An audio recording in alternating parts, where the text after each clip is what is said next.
Prosthetic Podcast. My name's Eric, and this is Randy. Hello. It's been a while. It's been too long, dude. Too long, dude. Too long. You know, we kind of had a stretch there when, like, you know, I think it was last week. You were like, so we doing this? And I was like, oh, God, it's 6 o'clock, dude. Like, yeah, I forgot dude, time it. flies, man. Time flies. I completely forgot. And then I was like, Dave, why did you say something? You've been kind of like caught up on a game, though, right? Yeah, man. I kind of ghosted not just you, but everybody. The whole family, dude. Everybody, dude. Like, they're like, where's Old Shoulder? Where's Eric at? Like, the family's like, yo, you need to come back to reality for a second. I'm like, why? Yeah, I've been playing a game called Barotrauma. Okay. It's like a submarine. Is that game. on Steam? It's on Steam. Okay. And I'll pull it up. Whatever. I'll pull it up for the podcast. Barotrauma. Sure. But yeah, it's on Steam. It's like a submarine kind of like, I don't know how to describe this freaking game. You're on a submarine. You got to prevent it from sinking. And it's like a co-op wait a game. minute. That seems wrong. I thought the whole purpose of a submarine was to sink. Oh, yeah. I meant like, God damn it. Yeah, good point, dude. I guess it's to, navigate the deep depths, of the, you're on another planet. Do you have to watch your like hull pressure, dude? You got to do a lot, dude. There's actually, that's the I always monitor my hull pressure. Oh, yeah. So, yeah. It's I'd a really good cool at game. It, dude. That's cool, man. Yeah, it's the reason I'm so into it. There's like some survival elements where you gotta you have to maintain the ship. It's like a well-oiled machine. You gotta freaking keep it running. There's a reactor. Keep it well-oiled. There's electrical systems you gotta monitor. You have to have a you have your friends play with you, and everyone's got a role, right? And I'm the captain, so I do navigation, and I also give people orders and stuff. So yeah. Let me ask you two questions on that then. So how many people can play together? I mean, a lot. So you could have like 16 players if you want. Wow. Like you could probably have more than that. And like you all work together for a common goal.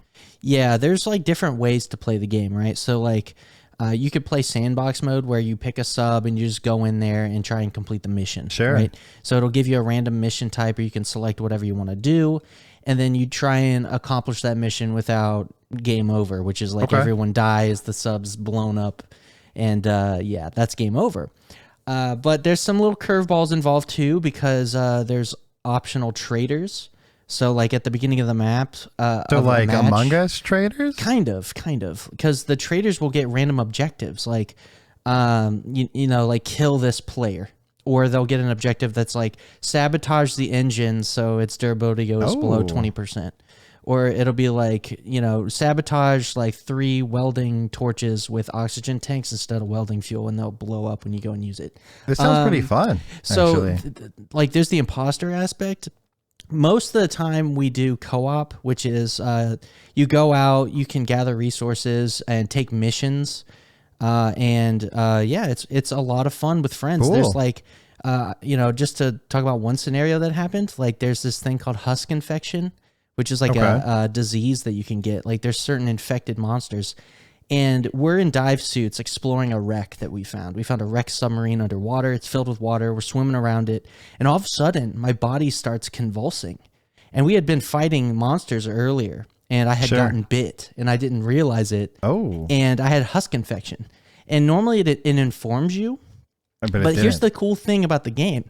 What it does is like you'll be chilling, and we're using in-game voice chat. When you, after 2.5 minutes of having husk infection, like you will all of a sudden voice comms with your team. Like you'll lose the ability to speak, and I didn't really realize it. So you weren't using like TeamSpeak or an outside plot. Why? Because the game you knew that was a mechanic, or because it was just good voice. The game doesn't really have the best voice clarity, but it has mechanics that are around voice.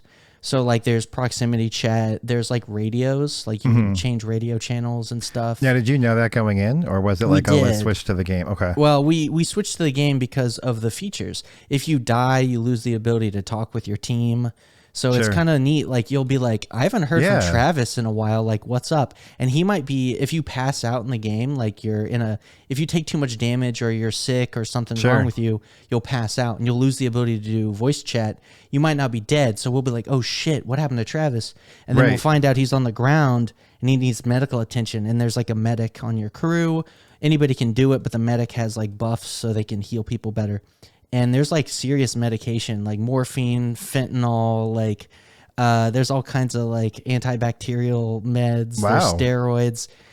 Medicine in this game is intense. There's like a ton of medicine shit. And so there's like, that's why I like the game so much. There's so much depth and the survival elements.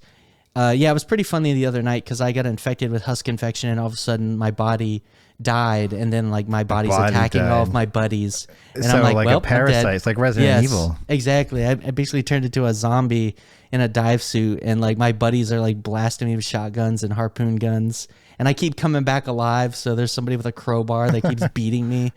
Yeah, it's a good game, man. It's got a lot of depth. I might have to play with you sometime if you have room on your crew. We always got room, like I said. It's I have two huge questions, just because we're trying to keep to a schedule now, guys. Yes, we will. So I have two quick questions on the game before we move on. One, if you don't have like 16 people or whatever to run a crew, does it use NPCs for those? And secondly, you and I have played Bridge Crew in VR in the past. Would you say it's similar to that, where like everyone had a specific role?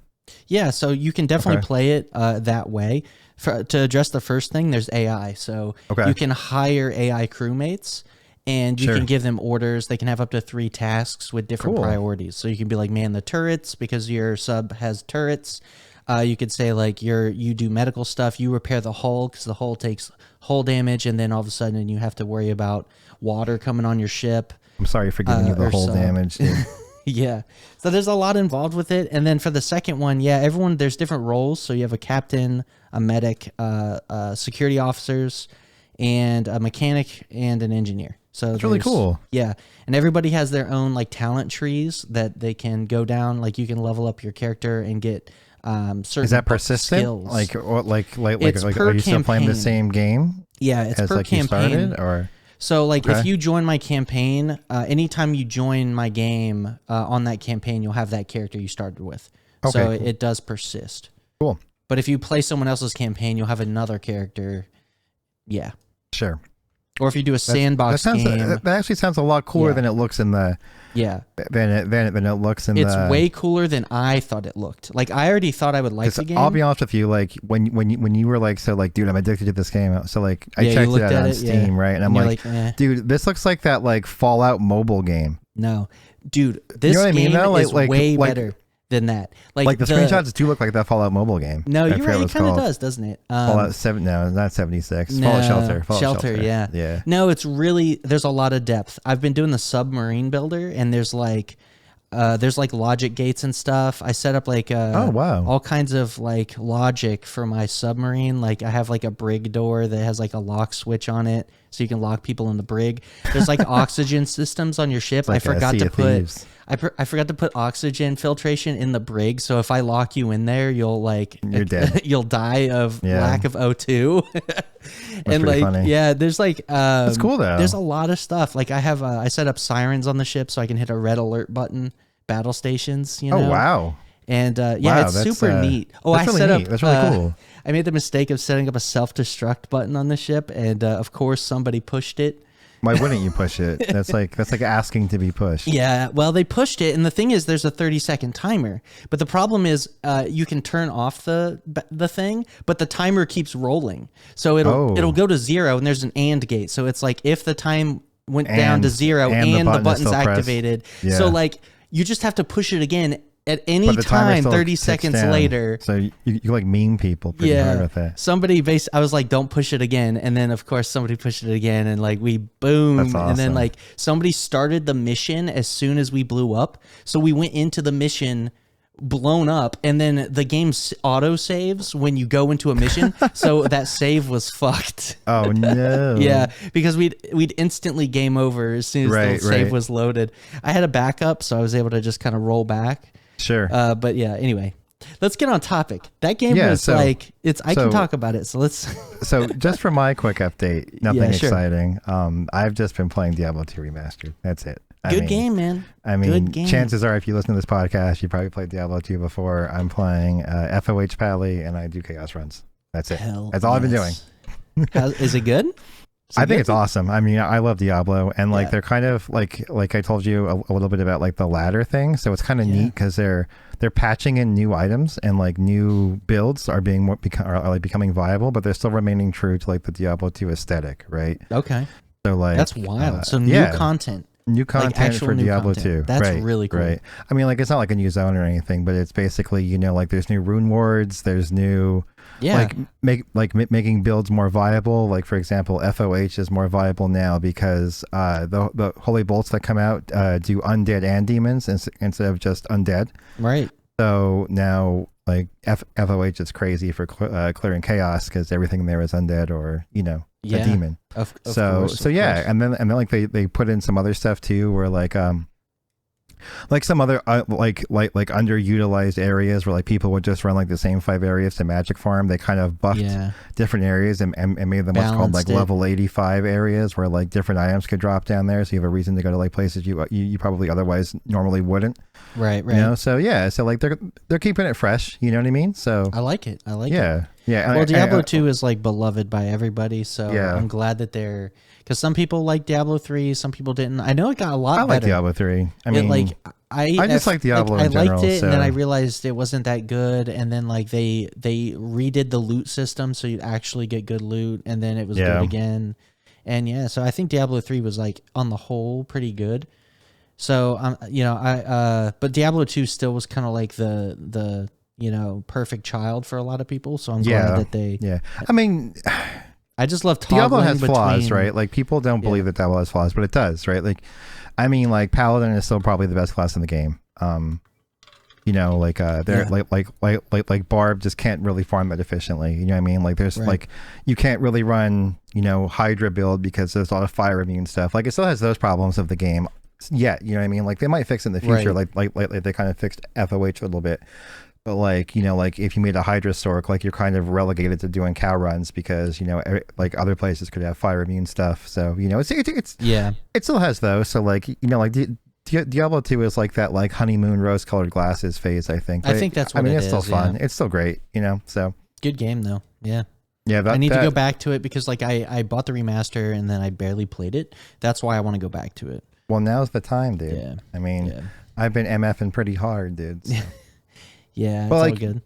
I think, you know, just in closing, before we move on to our big topic, which is WWDC, obviously, I think that, you know, what drives people back to Diablo so much is just that dopamine hit of finding like a high value item. Yeah. And then finding it and then trading it and doing like that whole like, yo, I found this, you know, like look at this perfect, you know, this like perfect wind forest or something, you know? Right.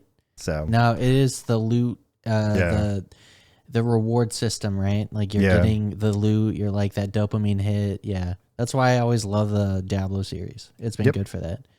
And Warcraft was kind of good for that for a while. And then like, it's kind of like at the end game, not really like that. Yeah. It's not really like that at all. No, it's basically time gated stuff. Yeah. And it's like that until you get to anyone gets the same gear. Like, it just depends how much time are you putting into it. Yeah, exactly. That's what's good about Diablo versus like WoW or like a late game MMO. Yeah. Anyway, dude, let's talk about that good WWDC 2022. When's it? What's the dates? It says June 6th to June 10th. June 6th to June 10th. Oh man, that's right around the corner. This could be a big one, man. This could be a big one. Okay. I mean, so I know Apple's been putting out bangers, right? Their laptops, their iPads, like their phones. Like I love all their device lineup right now. To me, the Macs have been all their Mac products have been like the most surprising and fun because they've been innovating and changing the hardware and the software like all together.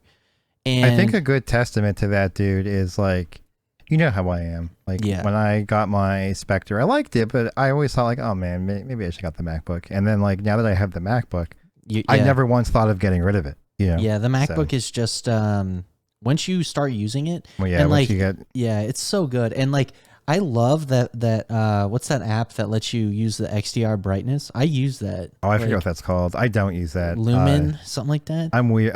I'm a weirdo. Well, maybe not, but like I made my own display calibration profile for 100 nits for photo editing. So I went the opposite direction. Well, I mean, that's fine if you want to like. I mean, that's perfectly fine, right?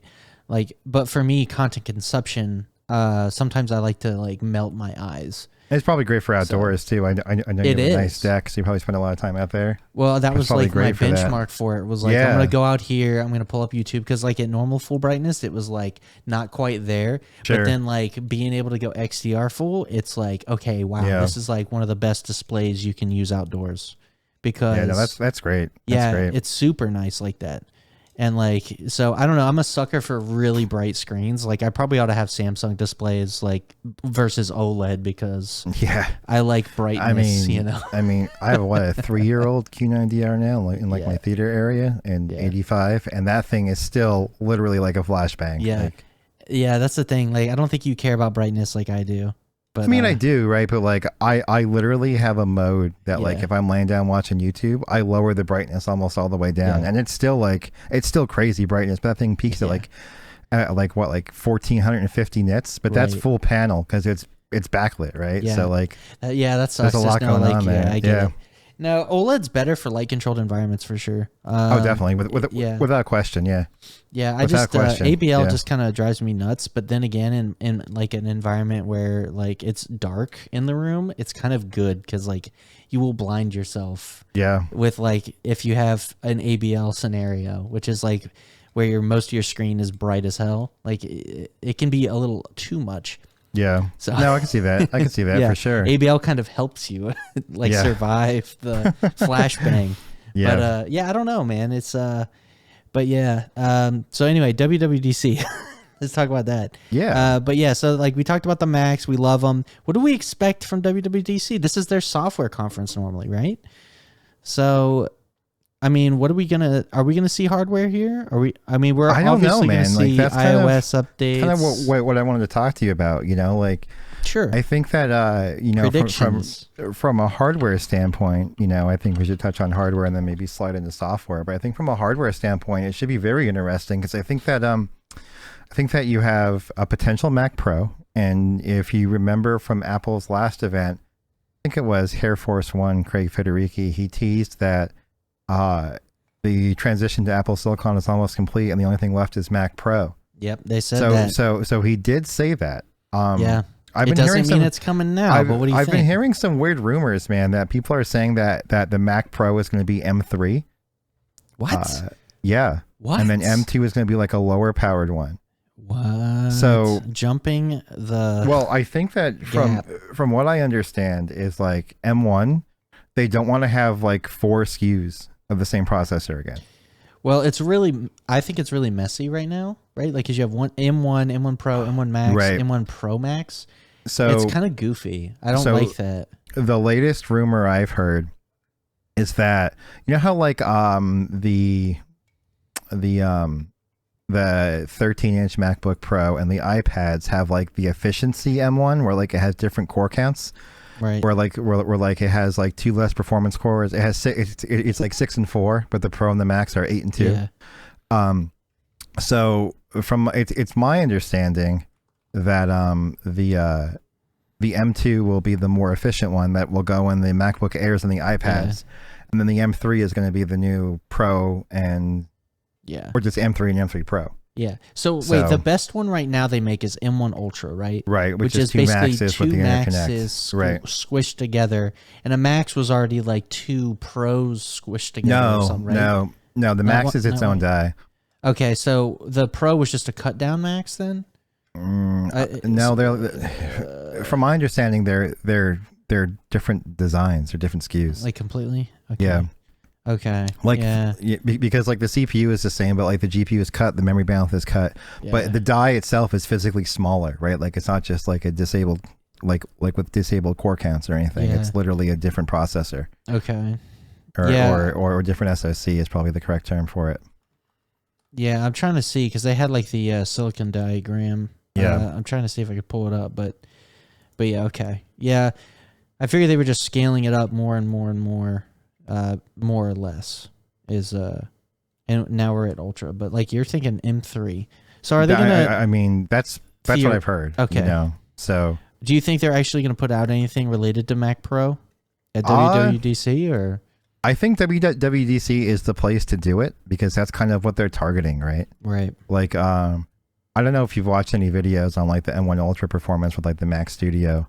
Yeah, of course. But like, there's this guy I watch who does like more like actual pro workflows because he's basically a software developer. So like he'll compile like Xcode and Python and see what works faster. Right. And in some cases, the M1 Ultra is almost 4 times as fast as a 12900K. Wow. At compiling that's code. Insane, yeah. actually. Yeah. So like how? obviously, well, because it uses like that like neural engine stuff for like encoding stuff. So it has a huge advantage there. It's not just, like out of order operation. I think the real beauty of M1 is like it has like purposefully built cores, almost like ASIC computers, right? That are like really good at one task. Whereas like a traditional desktop processor has to have cores that are pretty universal. Like that's kind of where like out of order like programming comes into versus like single order programming. Yeah. But I mean, obviously Mac can do that too because that's what you need for general computing. But then for like those really like meat and potatoes tasks like encode, decode, like compiling code, the media engines for like H.265 and ProRes and stuff. It has dedicated hardware that's just honestly designed to just run that stuff. Yeah. So that's why I think like M1 is like really special because it's basically designed to be a productivity workhorse, and no other processor outside of like red afterburner cards or things of that nature. And I guess you could argue that like graphics cards are also purpose built, but like no real SoC, I should say, has been designed with like purpose driven hardware in it. So yeah, I think they really were smart with the hardware that they did put in it.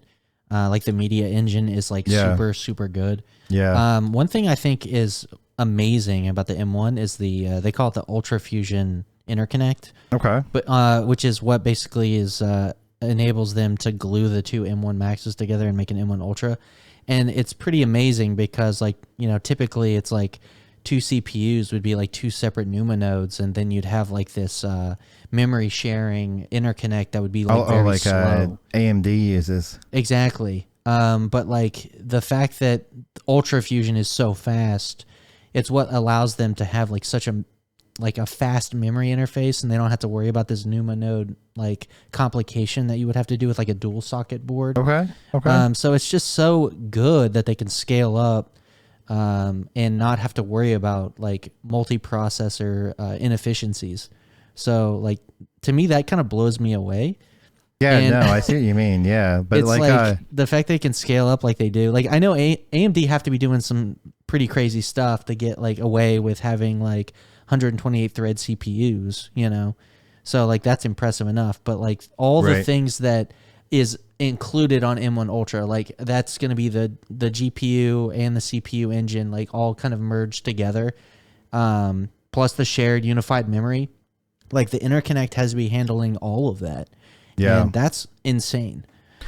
What's really interesting to me, and like this is kind of it's on topic, but like just something I've noticed since we're talking about M1 is that I play a lot of Magic the Gathering Arena, and like by a lot I mean like I'm not like crazy about it. Like I love the game, and I try to keep one deck a season, so I'll log in, I'll do my dailies. It's a good game. And I primarily do that on like my iPad or my Mac, but I've noticed that like lower graphics, like lower graphically demanding games like Magic the Gathering, how like if you hover over your like power usage in Mac, like over the battery, it says like apps using significant energy. Right. For like games like Magic the Gathering and Hearthstone, it doesn't even list that because it's so efficient at just running those simple graphics that it doesn't even really like consider like under load at that point. Yeah. And then I'm like, man, that's pretty awesome, right? It is awesome. So, yeah. Because like even those little games on like a normal laptop would drain batteries significantly. Because they're kind of like especially if you have like a dedicated graphics card, like as soon as something like detects like a direct 3D API or even just DirectX, like browsing with like hardware acceleration. Hardware acceleration. As soon as that card's on, dude, it's just sucking. It's sucking, dude. Yeah, that's why back on the Intel Macs, like I would run integrated graphics until I need the dedicated. Yeah, didn't we used to run a program called like iGPU switcher to like force certain applications to not turn on the graphics card? Yeah, because like the battery life was so good, and like most of the time, if you were on like integrated, but like as soon as you dedicated graphics, dude, you're gonna eat it up. But sometimes like you need that horsepower. It's good to be able to flip it on. But like, it was like never use it. Like you're going to be plugged in basically. So, coming back to the Mac Pro, I think WWDC is the event you showcase it, right? Because they're not going to show it off with the iPhone. We know that. So it's definitely not coming in September. Apple really hasn't done a lot of like summer promotions. Right. The only other time I could think of would be October, but that's usually reserved for the iPad and the Air. And it makes sense, right? Now, hear me out, because the iPad Pro, like the refresh, was missing from the May event, which is when the iPad usually comes out. So if you remember from a previous podcast, I had brought up the point that they're probably waiting for M2, and I think we're going to see the iPad and the Air refresh, the iPad and the MacBook Air refresh at the same time. Okay. So I think the October event is going to be iPad and MacBook Air. Okay. I think you showcase Mac Pro at WWDC. I think you do too. WWDC is going to be like a developer conference. Obviously, that's in the name, but it's kind of like where you would want your Pro, kind of like, because like to me the Mac Pro isn't really consumer hardware, and like most of their events, it's going to be priced outside of consumer hardware, and I think that the studio, because they created a new product segment that goes up to $8,000, you could probably venture a guess through Apple's pricing structure on their website that the Mac Pro is probably going to start around $6,000 or $8,000. Yeah, start. That's what I mean. Like baseline, because so like that's kind of like my reasoning behind that, man, is because they needed. I think the studio exists because they needed a desktop price point that was greater than the Mac Mini, but less than the MacBook Pro, or I'm sorry, less than the Mac Pro, right? Because you can't, have something low end and then something extremely high end, right? That's like price up, right? Yeah. You're right. So like if someone is like a photo editor or a video editor, and they're like a small content creator or something, dude, I'm gonna and be honest, not at like technosthetic levels, they probably couldn't afford a Mac Pro, right? Let me ask you a question. Sure. So. We saw what the M1 Ultra can do. We looked at the benchmarks. It's kind of nutty already. It is. So what are we getting out of a Pro? Because like at this point, performance is already great on the Ultra, and it's going to be better. Right. But like, are we going to have like, are we going to have like fucking not peripherals, but like, are we going to have like expandability like the Pro? Are we going to see? That's interesting to me, because just recently, the Mac Pro was hailed for its modularity. Yeah. Right. This is like going to be different, like especially if they go with the ARM. How cool would it be if it was like a main board? Okay. I think just like a straight really main board, and then you could slot in up to 4 Ultras. Bro. So like you could just buy like another Ultra module, another Ultra module. You know what I mean? So like you could essentially buy a Mac Pro baseline with 1 Ultra in it, and then if down the road you needed another one, you could slot one in, and then through some sort of high bandwidth bus, you could just keep slotting in Ultras. That'd be nutty. That'd be nutty. I don't know. But maybe because it'd be interesting from multiple perspectives. Right? Because they could have like the Ultra Fusion board, and then like you would slot in the M1 Ultras into it, and then it would like handle the interconnect between them. That'd be insane. My reason for thinking it has to have some form of modularity is that cheese grater design is so ingrained in their Pro lineup.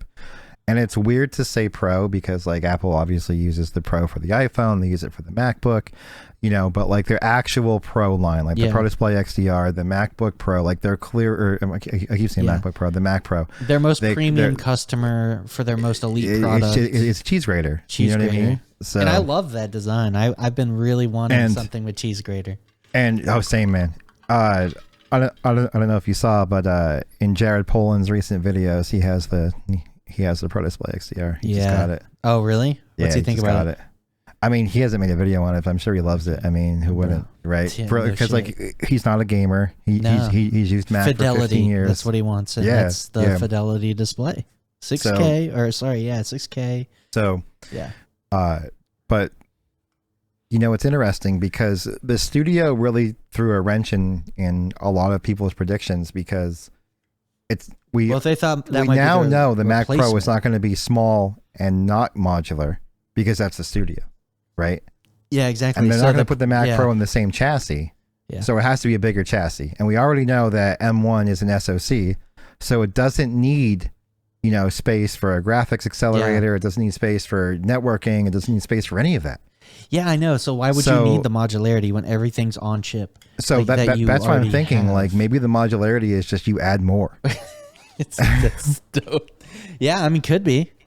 I mean, but like even then, like what? Why would somebody need 4 Well, you say that, right? Ultras, but you say that, right? But like think of like larger production studios, right? Like your Linus Tech Tips, who at this point I think they're churning out like 4 videos a day, right? They're pumping. So like if they could have a machine that's basically just their render unit that can render all 4 videos, I mean that seems pretty lucrative. I mean, same thing for MKBHD. His footage isn't that easy to work with. Right. Maybe they're targeting like Hollywood segments, because it's interesting, man. Like I was kind of looking up like what the going rate for like editing is in terms of like how much time it takes to edit a video. Right. And for like a Hollywood movie, right? Like for Avengers, every 1 minute is 8 hours of post-production on average. Think about that. That's crazy. That was crazy to me. But like that's like an industry standard number. So I don't know. Yeah. I mean, it could be like I get it. Like obviously it's not like we don't buy new computers whenever the hardware is there, right? Like we obviously want the best of the best at all times. That guy who I was telling you who writes like custom software when he was doing like his compiling test and stuff. Like the M1 Ultra was like running this like compiling project that he was working on, and it compiled it in like 9 minutes versus like 18 and 24 on like Intel based systems, right? Like the 2900K and stuff. But 9 minutes, I mean, like you could still shave down time, like 9 minutes is wicked fast for what they're doing, but you could still shave down time, Yeah. No, I get it. So yeah, I don't know. It's interesting to me. It is interesting. And this is the thing, like we can't know what they're going to do. We can only predict. If I had to guess, like I don't see like Apple allowing us to slot in external GPUs and stuff. I just don't see it. I don't. We won't have the drivers for it. Like we won't. It's all ARM, right? Like if you can't just slap in a NVIDIA or AMD GPU, and but would you want to? Not really. Yeah, I guess not. And the reason I say that is because like in like actual like production apps, like not like obviously not gaming, right? But in actual production apps, the M1 Ultra is like within 10-15% of a 3090. You know what I mean? So like why would you go through the trouble or the money, Right. So yeah, I just don't see them doing that because there's the only benefit is like a gamer or somebody like that, but like even then there's not really gaming on the Mac in a serious way. And like slotting a accelerator card's no longer relevant because like it's all like the media engine's good enough, really. It's basically accelerator on chip. Yeah. So like I don't know what you'd want to slot in. They're not going to allow memory expansion. So like I just don't know anything other than what you said where they could just like have more M1 I know Ultras. It sounds weird, guys. Like I know it does, but like it's like what even Eric then, said. like it wouldn't even have to be that big. Nothing else would make sense. Like nothing else would make sense, right? It doesn't even have to be that big. Like it could be like half the size of the current Mac Pro, maybe twice the size or a little bit more than the current Studio. So I don't know. That's what I'm excited to see what they do, dude. It has to be like insanity though, right? Because like, doesn't the Studio already go to like 128 gigs of RAM? Yeah, the Studio's already kind of like really good. In fact, like I get it. Like if you're a serious studio, but like, do you think like Marquez is gonna go out like and get it? I mean, obviously they are. He'll buy it for sure. Like he'll get it, but like, do you think he needs it though? For like, do you think he could do his workflow on like an M1 Ultra and just be like? Well, he's already said that he could do his workflow on the MacBook Pro. Right. He's already said that. Yeah, I think so for at a this place point, like he's doing it MKBHD, just because I think it comes down to convenience, right? Like, I mean, a faster render is a faster render, but a faster render is a faster render, and if he's scrubbing through multiple 8K timelines at once, he'll drop. They still use Final Cut, right? Yeah. Okay. There's still a Final Cut house. Yeah. Although I did hear that Linus Tech Tips might be changing now that Taran quit. Yeah, I was so sad to see him quit, but like good on him. Did you see? I don't know if you subscribed to him on YouTube, but he had his channel. Yeah. He had his video where he was like, saying goodbye to like Linus. Yeah. Good. That was a touching video. I gotta say, kind of hit me there. But yeah, sad to lose that guy. But yeah, what are they gonna change to? I don't know, but I just saw because like I was reading the comments and stuff. And like and like a whole bunch of the comments were like, well, maybe now you guys finally start to use an efficient piece of software. And like they primarily use Windows, so I would assume it would be Resolve if anything. I hope so, because like it would be amazing to see them use Resolve, and Resolve's been killing it. The new software has been like, seems like it's recognized as like very good. It's still buggy, but like, come on, don't tell me Premiere isn't. Premiere's mega buggy. Yeah. I mean, Premiere is a resource hog. Yeah. I've used Premiere a little bit before you got me on the Resolve train when I was trying to like edit on Windows. Right. And like my experience with Premiere is why I was like, all right, I'm going to Final Cut because like it was just like Final Cut's good, like but working like, with fucking concrete, dude. Yeah. The problem with Premiere is it just fucking sucks. The problem with Final Cut is it's like Apple exclusive. So like to me, like DaVinci Resolve is like some perfect miracle that is like compatible with Mac, it works great Windows, on both. Linux. It's freaking got a one-time pay solution. It's got a free version that's really decent. Like that's freaking, it's all the wonderful things, dude. The speed editor's got a sweet knob on it. I mean, come on. The jog wheel is. It's got the jog wheel. Jog wheel, dude. Yeah, come on. Premiere. No jog wheel with that. Come on. So yeah, Blackmagic, man, they do some good shit, and I love their software a lot. So yeah. I mean, no, I concur. I have no arguments with that. But yeah, not to like bounce around topics. I think that the Mac Pro is going to be cool, but I don't know.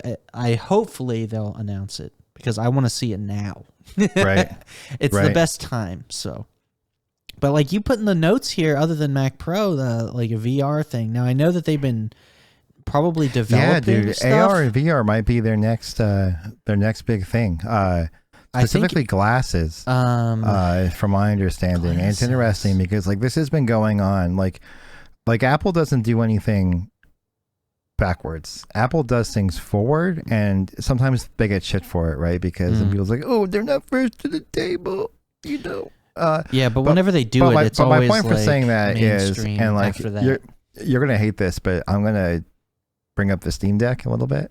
I love Steam Deck though. I know, but I'm gonna bring it up negatively. Oh no, I hate it. So like, I know, but like the same thing can be said about VR too with Valve's headset because like they're like the biggest one. Is that like all of this new and great technology comes out like VR and like the Steam Deck, and the user experience isn't locked in. You know what I mean? So it's like people will dismiss it. Like you and I think VR is great, but like when I show someone like Calvin or Paul or whatever, like it's cool, but like everything's a gimmick. You know what I mean? Yeah, there's no serious content available, right? Like Half-Life Alyx. Like, come on. That's it. Yeah, and outside of that, it's like I guess I'll play Beat Saber again, which is great, but like you're basically buying a Beat Saber machine. That's the problem with VR outside of the Quest is like there's actually cool content like that the Quests get, like Resident Evil 4 VR or some shit, right? Right. But like, where's the Steam like VR like pull-ins, right? But anyway, back to Apple. Yeah, and like the same thing kind of happened with the Steam Deck too, right? Like it's. People have basically said it's kind of a beta project. So like Apple has been pushing AR for a while with like I think for like at least 4 years now they've put AR cameras on their phones and on their iPads, and like AR Kit has been available for developers for I think on 6 years now. Okay, yeah. So although it hasn't really took off like in like a major way, but it is used by many apps. I've definitely used it before. Yeah, so like in cool novel ways. I mean, like I use it a lot. This is gonna sound super weird, but like the IKEA app. Yeah, dude, exactly. The IKEA you could app, see your furniture in your room. Dude. Yeah, that's really cool. I love that idea. Yeah. Yeah. But so they've been developing the technology is what you're getting at. Yeah. And so as a result, they've basically said, you know, here's the software, here's the framework, and then the hardware will come later. But they're smart because the software still kind of pseudo works with the iPad and iPhones and stuff, you know, like. Well, that's the way I think AR should be developed, because like it's kind of like VR, right? Like I think a lot of VR games, exactly right, that like work in and out of VR, those are the best kinds, because like, you know, some people might not be ready for VR. But like if you get it, you can interact with it. Like VR chat, you can use the desktop client and play it without VR. And a lot of people I actually didn't know that. Yeah, I actually didn't know that. A lot of people do, and like I think that's it's you can still interact with it outside really of cool. VR. I think that's good. And like the fact that Apple's kind of developed, you know, all this software to work before the hardware comes out, that's like a smart thing. Because like, what's the worst thing for a product? It comes out with nothing on it. You know what I mean? Now they can integrate all this existing stuff into their hardware, right? And it'd just be like, look at all the content that you got like day one. Yeah.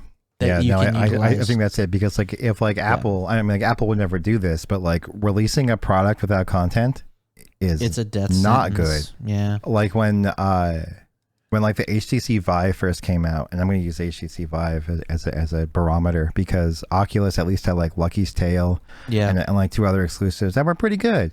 But like the HTC Vive just had tech demos on Steam. Like early VR barely, there wasn't that many. Like Beat Saber took a minute to come out, right? Like I remember before Beat Saber, I was playing right, like man. You're right. Shield, like what the hell was that? Audio Shield. Shield, yeah. I was playing that and before. like that was basically a beta app. I mean, it was literally balls coming at you, and you hit them with like panels. And like unless you modded it, there was like 10 songs. Exactly. So I was playing like custom songs. Yeah, but like to that point, I think VR would be a much better off if it came out in 2022 with the content that we have now, then, because like people have already written it off. Well, that's the excitement. Like it gets you that initial excitement. You got enough content to chew on to where like your first impression is a positive one. Like, you know, we've been a part of VR for a long time, and like there's been huge content droughts, but like we got the perspective on it. The excitement's kind of dwindled a little bit. Yeah. But VR is what it is. Like you either like it or you don't. But and I still am a supporter of it. I still love my index. I am too. And like I have friends who came over and tried mine, and like they want to buy one, but they literally say, "What am I going to play on it?" Yeah. You know and that's what I mean? the problem. Is there's like, just not enough I know my buddy Paul has wanted one since he's tried my Vive, because like Vive is still the gold standard. You know what I mean? Like Vive is still insane. Yeah. And like he's wanted a Vive, and he's like, "Yo, I think I might buy a Vive. Like what came out?" And I'd be like, honestly, man, nothing. Like, like you played Alex here, that's it. You know? Yeah. So. Yeah, I mean, that's the problem with VR. AR, I don't know what they'll do. Like if they do glasses, it has to be something that's just easy to wear, right? I think Apple would do something that's like low barrier to entry. Like the problem with like the Quest, even the Quest is like it's like a lot, right?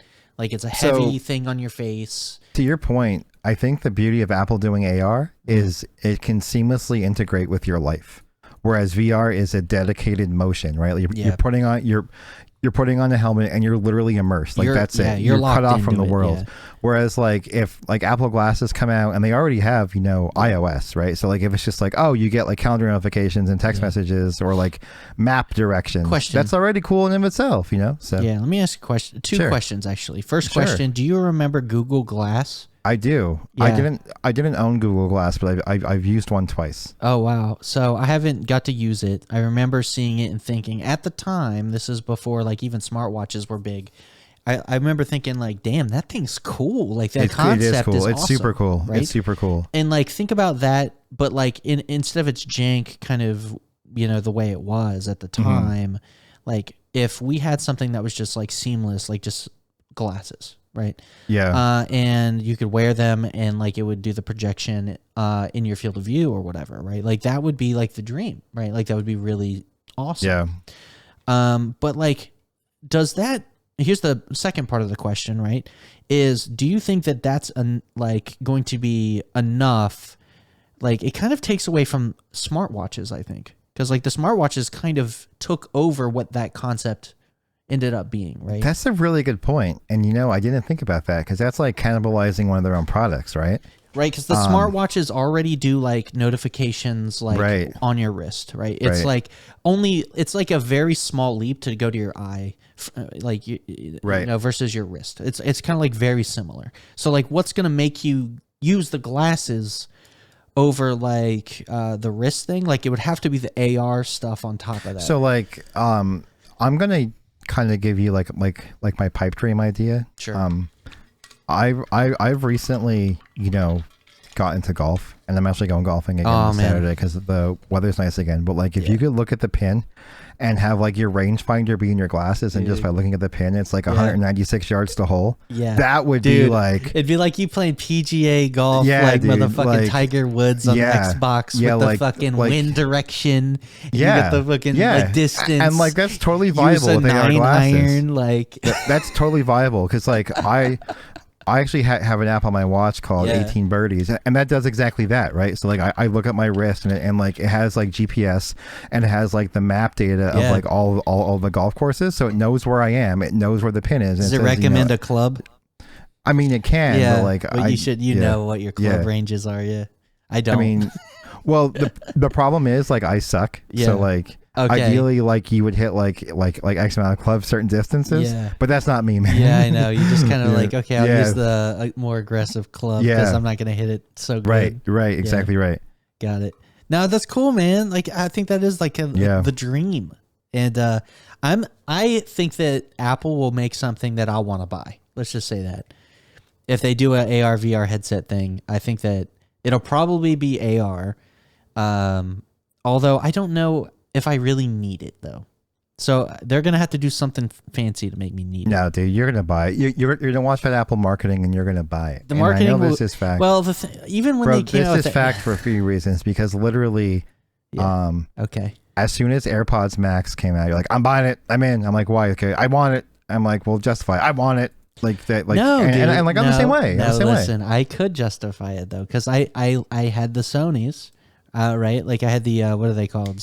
The XM3s, right? And they were really good, but I wanted something better, and they were better XM3s. And so I was like, there you go. They're metal. They were like actually good hardware, better noise cancellation, better sound quality. And sexy. So everyone timestamp this episode because in November, when Eric finally gets his AR glasses, he's like, you know what? It's something I wanted.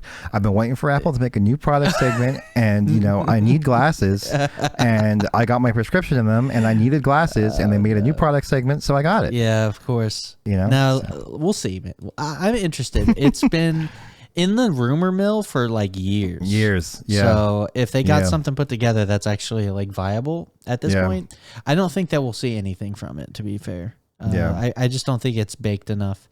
I mean, pipe dream items that like aren't even on the radar, but just things that like I wish Apple would make because I think it's fun to talk about. Yeah. I would like them to make a television.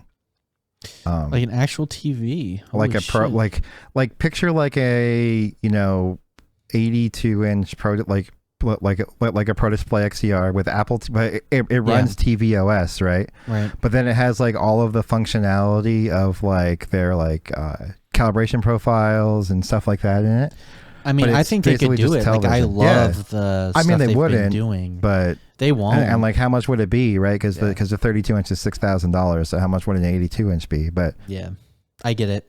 No, it'd be cool to see more Apple display technology surface, just because, like, dude, like the Pro Display XDR is like this beautiful. Even their new Pro Display, or what do they call it? The Studio Display. Studio Display. Even that, like the hardware is just such a nice change over this plastic boxy shit. Yeah. I'll be honest with you. That if it had better Windows compatibility, because I've already looked into it, you basically have to get like goofy inverter cards and stuff. I would have one, and I would have gotten rid of the OLED. Yeah, I really was thinking about Pro Display XDR because like not because I hate the OLED, just because it has some faults. Like I can't use the Mac on it at all.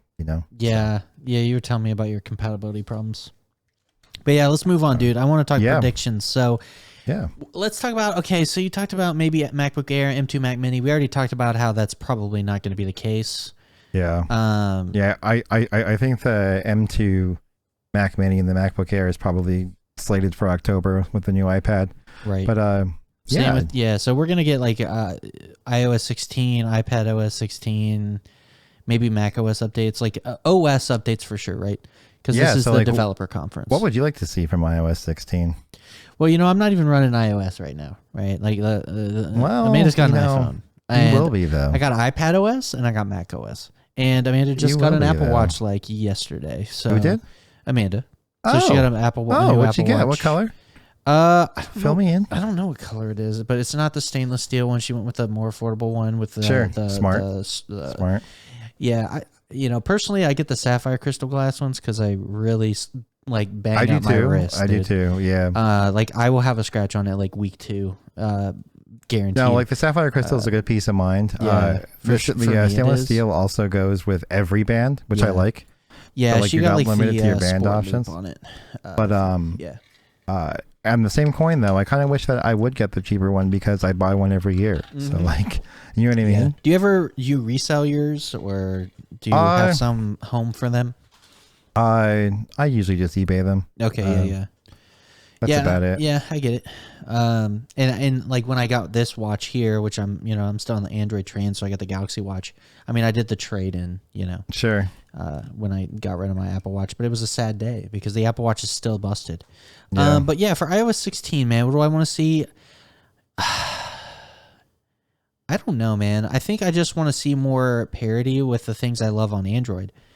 Okay. I want to see things like transition speeds. Like I wish I could adjust them. But you know what's funny? Even on Android, if you speed up the transition speeds, like you still feel like there's these like transition beats like you need to hit, like on iOS. Like it's almost like a clock cycle. I know you know what I'm talking about, right? Like on iOS, when you navigate, you're like boop, boop, boop. Yeah. Like you got it down packed. Like you got the timing. And on Android, the problem is you can double the speed or you can increase or get rid of the animations, but you don't know where the timing is now because like it's inconsistent now. Yeah. Because like sometimes it's like really fast to react, and other times it's like, it kind of lagged a little bit, so now your beat didn't hit. Your like mental muscle memory is off. It's like pros and cons, but I kind of like I hate it when I feel like the OS is too slow for me, and I feel like I can almost guarantee that we're not going to get that. I don't think so either because it's just not what we're going to get. And like there've been a lot of conversation online about like third-party apps and stuff from third-party stores, and I don't think that's coming if it's of Apple's choice. Right. But after using Android for so long, I kind of hate that I can't do that on iOS. Because what other stores do you use, or you just sideload stuff? Well, I sideload stuff, right? Like I'm just thinking about like YouTube Advanced, right, which obviously is dying. But I still have it, right? Right. But like it's just things like that's all I need to be back on iOS. If I had YouTube Advanced, I'd be back on iOS probably. I mean, the Fold is still like its own form factor, so like that's still keeping me there. Yeah, it's unique. It's different for sure. Because it's the big screen. It's brighter than like obviously the iPhone can get bright as hell, but only under an HDR content. It's not like I have like a Lunar app that I can unlock the full brightness because I'm a brightness whore. On your Fold, really? Well, no, I'm talking about like on the iPhone, right? Okay, like there's a peak brightness it'll let you do SDR content, and the Fold is brighter. Like the Fold can get brighter. Yeah, it's just brighter. Yep. Yeah. And so I care about that. So like if I'm looking at images or whatever, say I'm browsing the web, it just pops, dude. It just pops. And so like there's reasons I'm on the Fold still. But we're talking about iPad or iOS. I don't really know, man. iOS is in a good spot for the most part. So what do you think they're going to add? Because like I thought whenever they added the widgets and stuff, like I don't really care about any of that. Well, I think some widgets are cool. Like most notably for me, weather, calendar, stocks, and reminders. Those are the ones I use. Right. I didn't really use any third-party widgets. Their implementation's kind of poor, I think. But what I would like to see is just let me put stuff on the home screen where I want to. All right, I know what I want to see. I want to see like universal picture-in-picture and like dual app stuff. Okay. You know, like how on Samsung you like can do the split screen. Like I want to see more of those iPad OS features come to over iOS. to iOS. Yeah. Okay. And I mean, it's fast now. Like you can do it. They could do it. I know it's a screen real estate problem, but we have big phones. Yeah. And you could do like a split screen at the least. It might not be ideal. I think that's why they're not doing it, right? It's kind of like if it's not like gonna be ideal, they don't let you do it. Sure. Whereas like Android's like, we don't care if it's good or not, we're gonna let you do it. Like you can have like 3 apps with a windowed 4th app on your Android, your Samsung phone if you want, like on the Fold. Sure. And that's like terrible, but like they'll let you do it. So I think that my other 2 wish lists for iOS 16 are call screening, like Google does, where it says like potential spam, or like, man, I wish that would come anywhere. Holy shit. Yeah. I get so many spam calls. I would also like a always on display. Yeah, interesting. Yeah, I'm kind of used to that. I'm surprised by now they hadn't done it. Yeah. I think it's high time they do. They have OLED screens now on, I think, most of their phones. Do they have LCDs still? I think on like the lower end ones. The SE has it, but like the SE is lacking features anyway. So just don't let them have always on display. Yeah. Okay. But all the OLED ones should, right? Like there's no reason not to. Yeah. So yeah, I mean, I think that would be nice, and I'm sure that they would do it like really well too. It'd probably look pretty clean and shit, you know. Just to be able to kind of like peek at your notifications or whatever. Yeah, I think that'd be kind of nice. I agree. I concur. Yeah, I mean, let it happen because then you could like turn the screen refresh real low like this, like I can tell that the refresh goes down like super low on the lock screen on like on the Fold. Because, like, if I shake the phone around, like, in front of me, I can see, like, the screen. Oh, really? I can see it, yeah. I can see the refresh rate of the... I can see every time the screen refreshes is like a... That's awesome. Yeah, it's kind of weird, but I can do it. Yeah, and it would just say battery. But, yeah. So yeah, I think that's, like... That's kind of high on my wish list, I think. Yeah, that's a nice to have, but like, do you think they can add anything to make it like significantly like boon over what we've had previously? Like, what is it lacking? I think the camera app is a little lackluster compared to Samsung's. There's no pro mode. Like I can shoot RAWs, right? But I can't just like exposure time really. Like if I want to do a long exposure, I have to click night mode, and then manual night mode's limited to 1 second. So I would like to see, you know, more pro apps. Yeah. There's third-party stuff that kind of gives you some functionality, right? There is third-party stuff. You want to see first-party? I want to see a native Apple camera app with pro features. Yeah. I want to see the ability to open apps open links in apps natively without workarounds. Okay. Like for example, opening Reddit links in Apollo, they finally allow it, but it's through a Safari extension. It's not a native support. That's ugly. Right. So, I mean, it works fine. It works well enough, but like it still like blips to Safari and then it opens Apollo. You know what I mean? So I would like to see native support on that. Yeah, I think that's about it. I kind of wish like I could. For me. The battery life I can't complain about. One thing that bothers me about iOS is like every browser uses their browser backend, even if it's like WebKit. I mean, I get it, but like it's just kind of bad for like the web to have that like monopoly standard. Like I can't like on Firefox on Android, it's like Firefox. Well, is it really though? I mean, what browser these days doesn't use WebKit or Chromium? Well, there's other ones. Yeah, there's a ton of other ones. Right, but like what browser? Like we're talking like market share, right? Like, yeah. Well, if you want to talk about market share, yeah. Those are the two big ones, but there's still like Firefox using its own shebang, which is great, you know. Because I think Edge is based off Chromium too, if I'm not mistaken. It is. They transitioned, right? Like it wasn't always the case, but they were like, yeah, okay. So yeah, even Edge now is Chromium. So like so the cool much thing about Chromium. that is like you could install extensions in Edge from their Chrome web store, which is awesome. Like who doesn't like Chrome extensions? Right. I used Chrome for a long time. I just don't like what Google's trying to do. Yeah, no, I get it. With the web standards. They've been trying to do stuff with like AMP. Who wants AMP? Yes. Yeah. AMP is like a bad thing, apparently, from what a lot of tech enthusiasts are saying. Like AMP is like bad for the web. There's a lot of privacy stuff they're trying to do. They're trying to do stuff with like ads to prevent you from blocking them. Yeah. They're trying to change how cookies work. I think they have like a new thing that's going to replace cookies. I forget what it's called. Yeah, they're trying to do a lot of stuff, but like the people looking at the technology are like, okay, well, you're inviting a lot of, you're giving them a lot more control. Yeah. And that's a bad thing because you know what they're going to do with it. So, but everyone does with control. Yeah. So yeah, man. Moving on.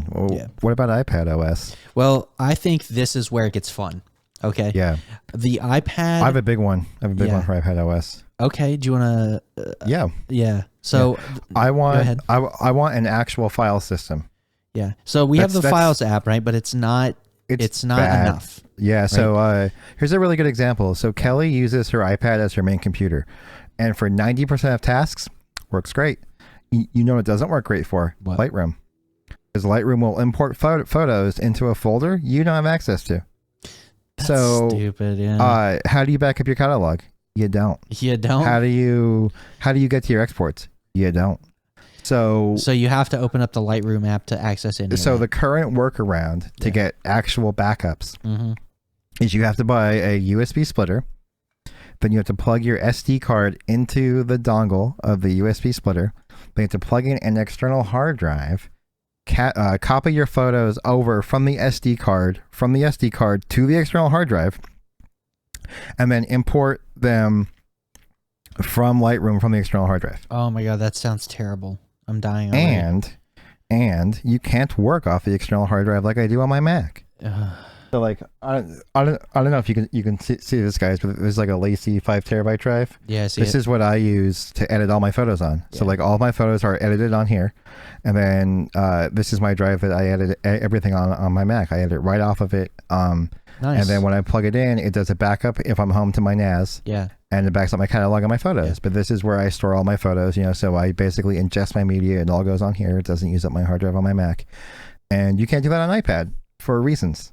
Those reasons, I don't know what they are. So that's the problem with the iPad is it's so good, but it's not like full OS level good. It's not Mac OS level good. It's not Windows OS level good. It's like it wants to be your like desktop replacement, but it's just not there. You know what I mean? Like it's really good. Like people like Kelly can get away with it like 90% of the way. Yep. But then there's the 10% when you want to do something like you would on a desktop and you just don't have a way to do it. And like that, I think the Lightroom example is a really, really good like case study of the shortcomings of iPad. You know what I mean? Like it's like it doesn't have to be that way. Like that. Like I think the iPad, like here's the thing. We talked about this earlier where there was like a rumor, a patent or something about like how the iPad might be able to run like Mac OS if you're docked to like a keyboard thing. Yeah, that could be huge, man. Imagine like, that, right? Akin to like Samsung DeX. Yeah. I think that would be... That would literally be enough. They have to do it right, though. They have to do it right. Like they have to do it in such a way that we also get a proper file system. Because the file system it would have now, to be, right? Like if it's running Mac OS, like you'd have like full Finder, like you'd be able to like. Well, I'm afraid that it's going to be like DeX, right? No, no. Whereas so it's like a spin-off of like Mac OS, but like kind of cut down. It's basically iPad OS in desktop mode. No. Where it gives you like the Mac OS-esque type thing on the thing, but it's still like primarily widget based. So you don't think it would be app based? Yeah. I mean, I don't know. It's just speculation, but I think Apple will want to segment it from the MacBook in some way because then you have the argument of why would I buy a MacBook Air when I could buy an iPad that does the same thing and it's also a tablet?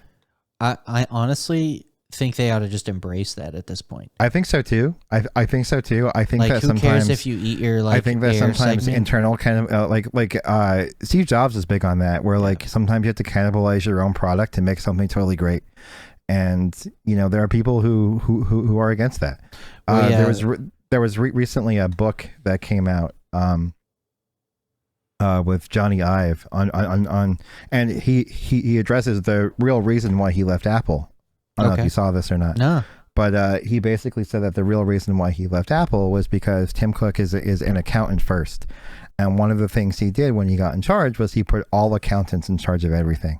And the problem with putting all accountants in charge of everything is they stifle creativity, because every single decision they make is based off of red or green on an Excel sheet.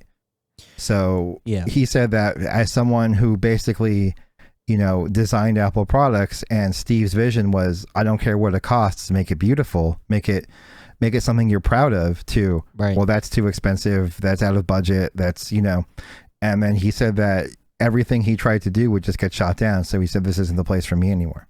Okay.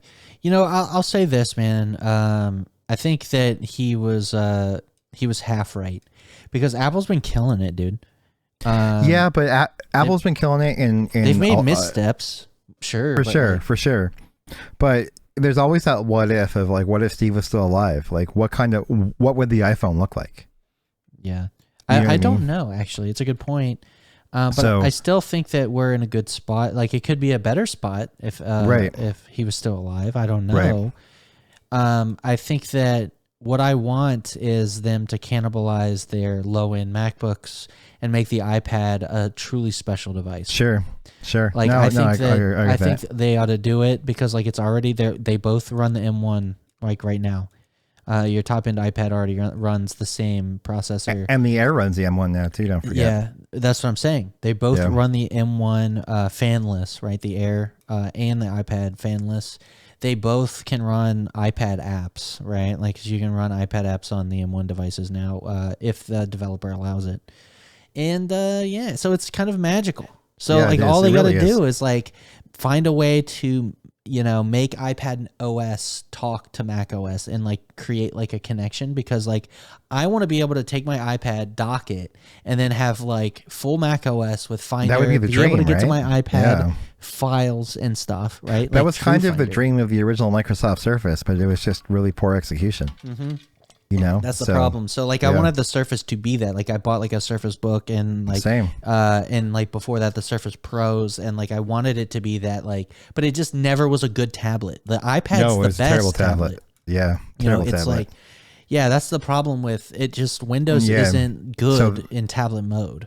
Right, so you basically ended up with just a laptop that had compromised. Yeah, you never a used laptop that wasn't good. It had bad battery life. It was like it was just like, and then the trade-off for it was worse. Yeah, it was. It wasn't worth it. It's like if the tablet part of it was good, but it just wasn't. So it was just like, but the iPad's so freaking good that if I could dock it into the keyboard and then like have like full, dude, that's the dream. It is. So this is a good transition, because we're talking about Mac, Mac OS. What do you want to see? Well, Mac OS, I'm honestly like very happy with Mac OS. I don't really have any wants. Like I have little quirks that Mac OS has. Yeah, that I kind of wish I'm kind of the same way. I would love to see transfer speed on files. That would be cool. Yeah, someone who ingests a lot of media footage, it would be nice to see the speed. I didn't even realize that we don't see that, but yeah, you're right. No, you don't see. Yeah, I mean, you see time remaining, and that's probably fine for like 90% of people. But like, just put the speed in there. You know? I like those pro level features. If they could add some of that, that would be great. Yeah. But like for the most part, I'm very happy with macOS. I think that it would be nicer if they had better. Yeah, I don't know, like support. You know how like we have like the weird issues with like the LG monitor and all that. Oh yeah, it'd be cool if they had more configurable monitor support. Let me change color space. Yeah. Let me change bit depth. Don't just go off of EDID and think that I don't know what I'm doing. Exactly. Like if they let us do that, you can still make the suggestion, Apple. Yeah. But let me change it if I need to, because you're doing this one wrong on the LG. Yeah, let me hold like freaking Command Alt Shift and then be able to do it. Like, make it a hidden menu. I don't care. Just give me the option. Yeah, that's what I need. Give me the option. It's stuff like that like it's those little quirks in macOS that typically you can work around. Like there is a workaround for the LG monitor, but it is really ugly. Yeah, dude. Like it's so ugly that like I didn't even do it. It's the ugliest thing I've ever seen. And like I may have been tempted, but I saw two people say that they tried it with their M1 and it didn't work. Yeah. So can I say one more thing?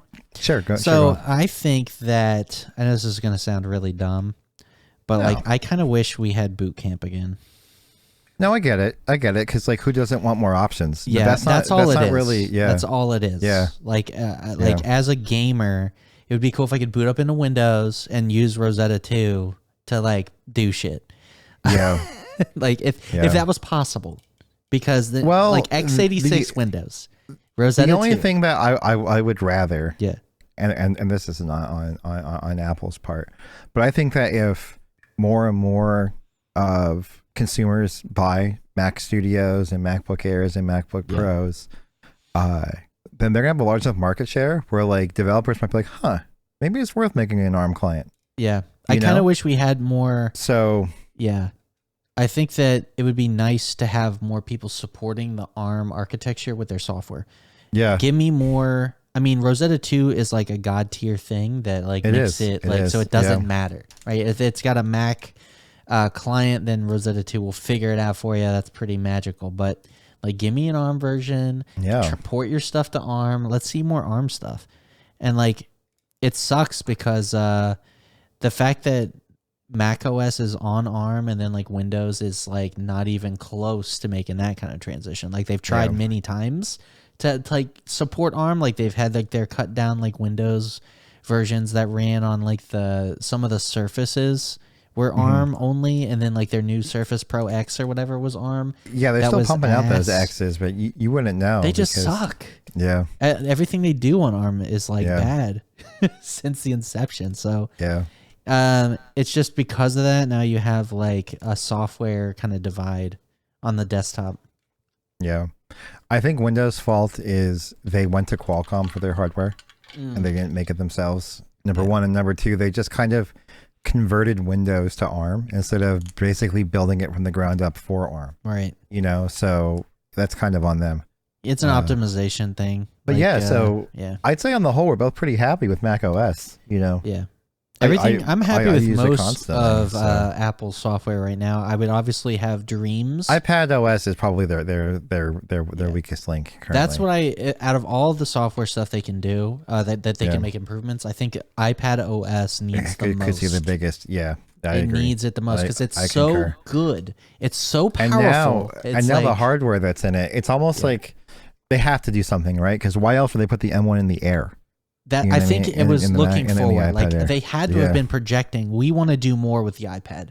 Why would you put the M1 in the iPad? And that's literally like the number one complaint, isn't it? You know, it's just that the iPad is not. Every year, MKBHD is like, okay, the iPad's updated. It's faster. I can't. Yeah. It's not like I can use. I can't tell a difference from the one 5 years ago. Yeah. That's the problem with it, and I get it, and like that's why I haven't bothered. Like I have a pretty old like iPad Pro. But it doesn't matter. Like I don't need the update because like there's no reason. So I don't care about a new camera on an iPad. Yeah, no one does. So I don't know. All right, man. Well, you know, Amanda's got to watch OS 9. Yeah, so you know, you got an Apple Watch right now? I don't. Oh, interesting. I don't. So when I bought the Green Boy like a month or two ago, I was like, oh well, new watch is gonna be coming out soon, so I'll just hold the line, you know.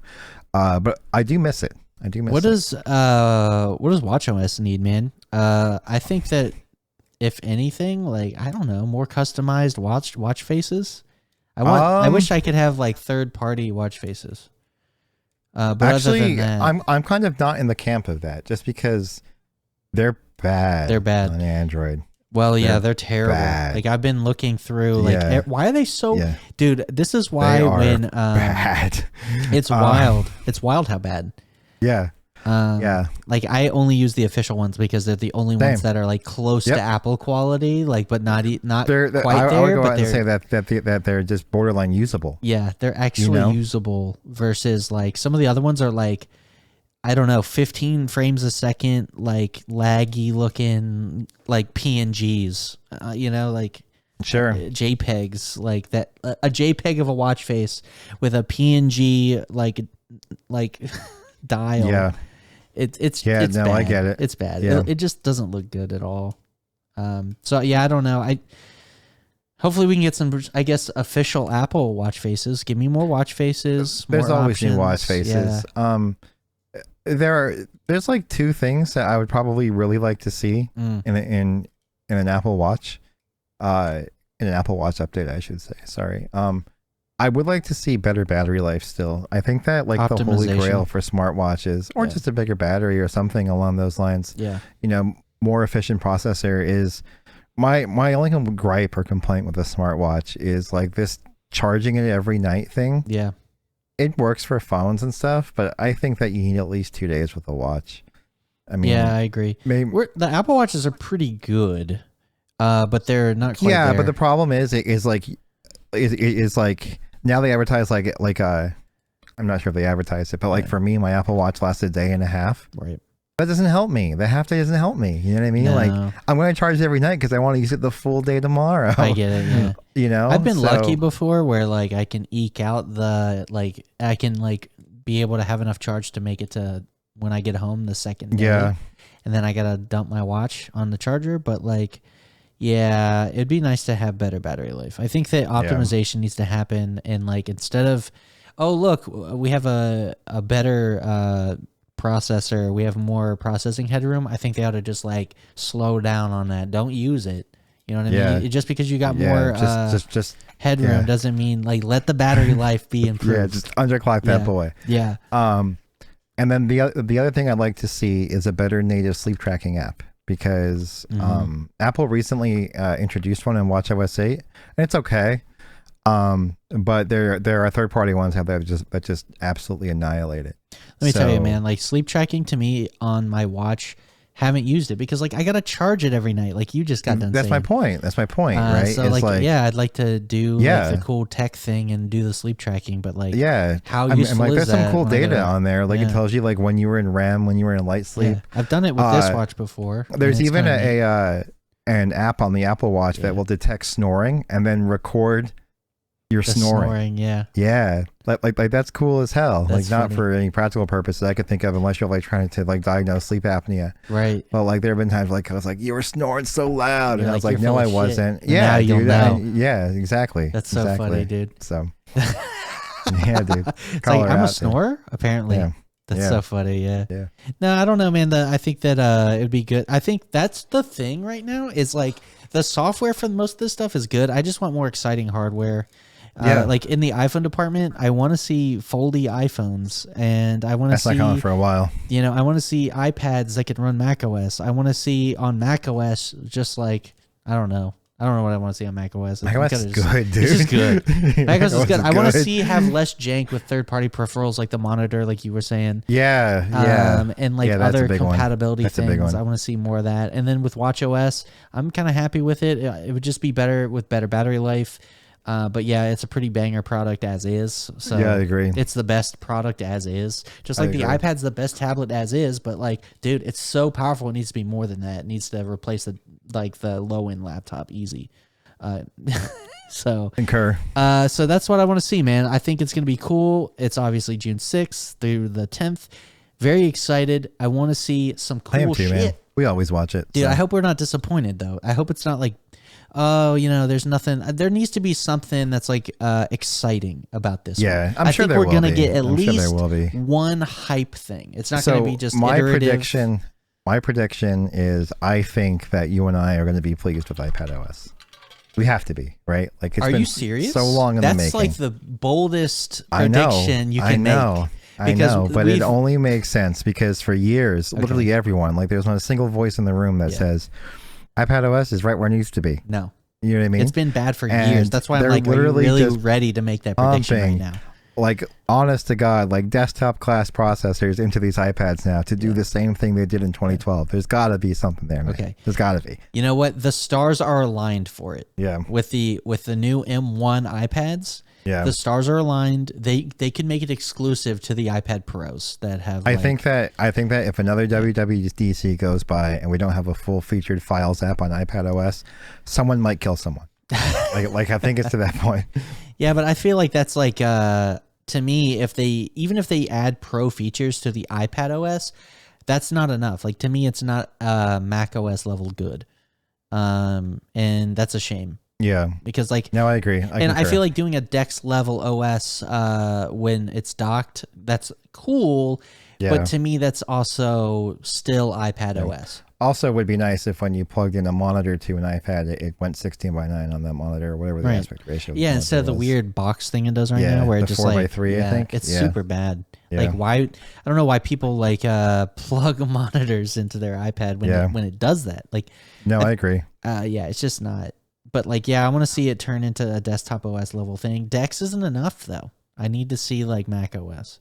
That would make me truly happy.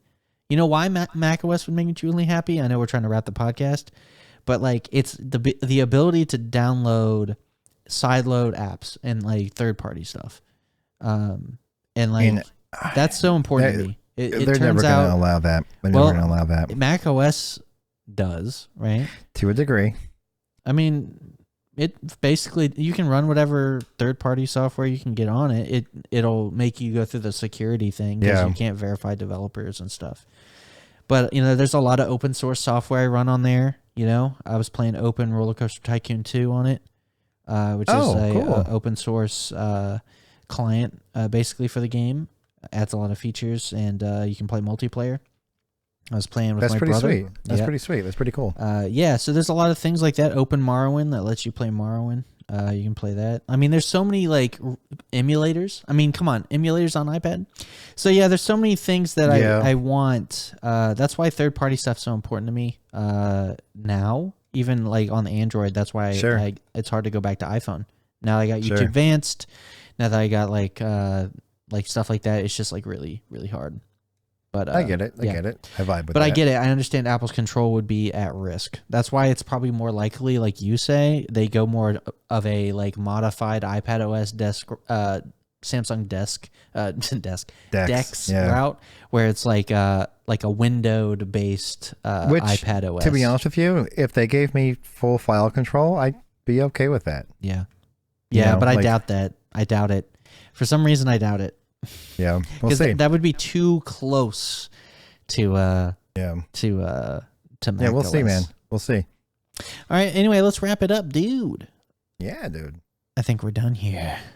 It's been a good podcast. It's been a little bit of time. Actually, this was longer than we meant to go. We meant to be an hour. You know what? We just talk a lot, and that's okay. We can't stop talking. It's okay. Hard cut, 1 hour. Mid-sentence, dude. It just ends. That just ends.